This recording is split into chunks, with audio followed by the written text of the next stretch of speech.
Si on fait parler le sous-sol et que le sous-sol nous donne la vérité, je crois qu'il n'y a rien de plus important que cela. En mai dernier, l'armée sénégalaise avait interdit l'accès à ce petit cimetière quand les archéologues commençaient leurs fouilles à Thiaroye, une ville non loin de Dakar. Mais quelques mois après, les tombes en parlaient. Ce petit espace près du camp militaire abritait bien des soldats. 7 squelettes ont été retrouvés, mais aussi des boutons de tenue militaire.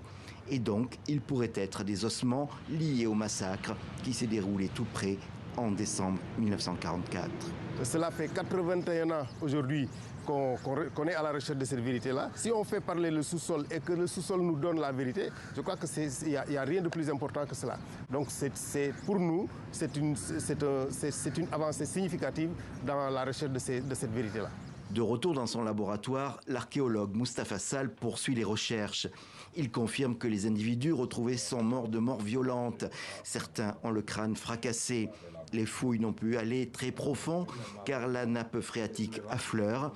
Mais d'autres analyses sont possibles et le gouvernement a commandé un radar de pénétration du sol pour explorer le site en profondeur. On envisage d'abord de faire les tests génétiques parce qu'ils sont datés à partir de 80 ans, donc on peut avoir toujours l'ADN, de faire des tests génétiques sur ces individus, de travailler encore en anthropologie physique plus poussée, mais aussi de scanner sous les squelettes pour voir est-ce qu'ils n'ont pas été superposés. Mi-octobre, un comité de chercheurs remettait officiellement au gouvernement un livre blanc sur le massacre des tirailleurs sénégalais à Thiaroye le 1er décembre 1944. Selon eux, l'armée française a prémédité cette action contre des soldats originaires de l'Afrique de l'Ouest.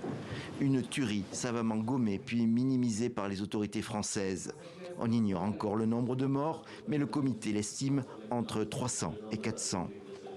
Il a fallu l'arrivée d'un nouveau pouvoir au Sénégal avec le président Diomaye Faye et la commémoration des 80 ans du massacre le 1er décembre dernier pour que le pays entame des recherches extensives.